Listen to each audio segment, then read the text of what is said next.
24 News Agency, le journal.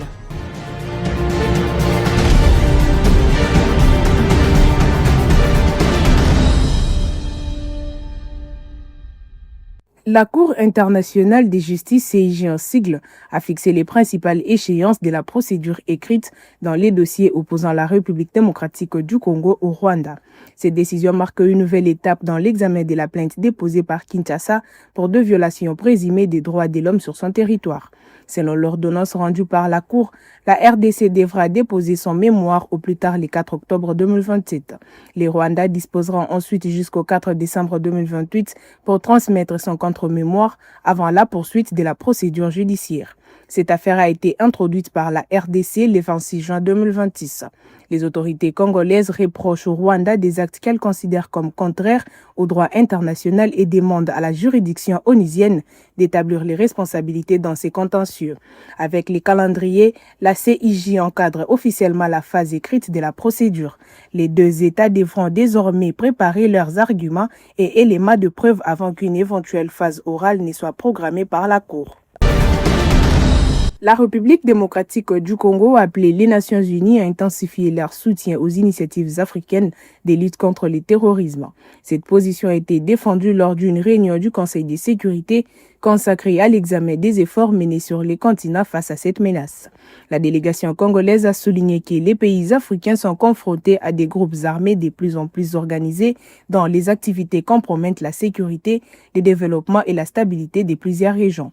Elle a insisté sur la nécessité d'une réponse collective plus efficace. Kinshasa a également plaidé pour un financement durable et prévisible des opérations africaines de lutte contre le terrorisme, estimant que les mécanismes actuels demeurent insuffisants pour relever les défis sécuritaires auxquels font face plusieurs États. Enfin, la RDC a réaffirmé son engagement en faveur d'une coopération renforcée entre les Nations unies, l'Union africaine et les organisations régionales afin d'améliorer la coordination des actions et de consolider la paix et la sécurité sur les continents. Le directeur général de l'Organisation mondiale de la santé, OMS en sigle, Tedros Adhanom Ghebreyesus, est arrivé à Kinshasa où il s'est entretenu avec le président Félix Tshisekedi. Cette visite intervient alors que la République démocratique du Congo fait face à une aggravation de l'épidémie d'Ebola déclarée en mai dernier. Au cours de leurs échanges, les autorités congolaises et les responsables de l'OMS ont passé en revue les mesures engagées pour freiner la propagation du virus. Ils ont insisté sur la nécessité de renforcer la coordination entre les gouvernements, les partenaires sanitaires et les communautés locales. Les patrons de l'OMS a réaffirmé les soutiens de son organisation à la RDC en promettant la poursuite de l'appui technique, logistique et financier afin d'améliorer la surveillance, la prise en charge des malades et les opérations de vaccination dans les zones touchées. Après son passage à Kinshasa, Tedros Adhanom Ghebreyesus doit se rendre dans les provinces les plus affectées afin d'évaluer la situation sur le terrain et d'encourager les équipes engagées dans la riposte. Cette mission vise à accélérer les actions pour contenir l'épidémie et limiter sa propagation.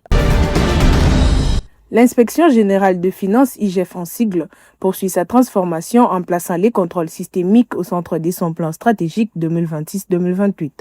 Selon son chef des services, Christophe Bitassi-Moi, cette nouvelle approche vise à dépasser les méthodes des contrôles traditionnels pour renforcer durablement la gouvernance des finances publiques.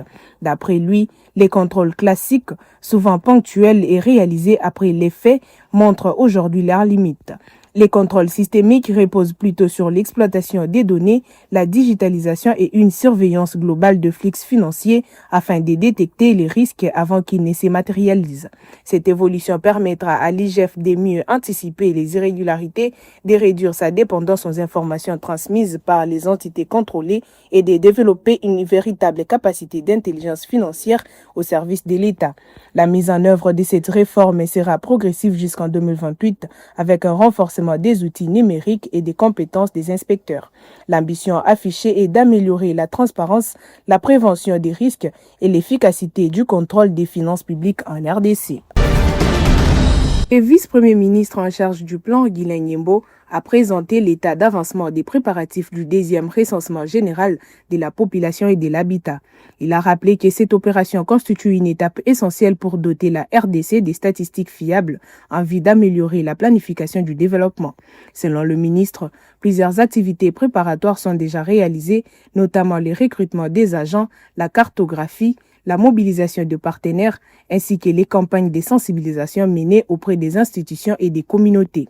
Les gouvernements entendent garantir un processus transparent et inclusif. Guylaine Nyembo a également insisté sur le fait que les recensements n'ont aucun lien avec les processus électoraux.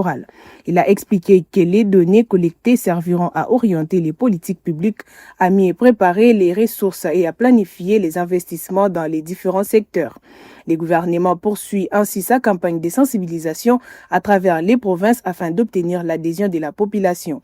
Les autorités invitent tous les Congolais à participer activement à cette opération dont les résultats sont attendus pour renforcer les gouvernances et le développement du pays.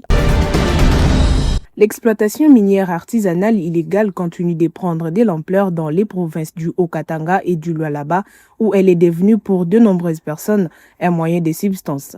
Cette situation alimente toutefois la fraude, l'insécurité et des pertes importantes des revenus pour l'État. Selon les autorités, la multiplication des creuseurs opérant en dehors du cadre légal favorise également les instructions dans les concessions minières industrielles.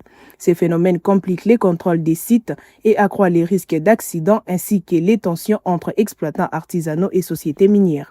Face à cette réalité, le gouvernement poursuit ses efforts de formalisation du secteur à travers la création des nouvelles zones d'exploitation artisanale. Ces espaces sont destinés à offrir un cadre légal aux creuseurs tout en améliorant la traçabilité de la production minière et les recettes publiques. Les autorités estiment que l'encadrement des exploitations artisanaux, le renforcement des contrôles et l'application stricte de la réglementation restent indispensables pour lutter contre l'exploitation illégale et assurer une gestion plus durable des ressources minières dans ces deux provinces.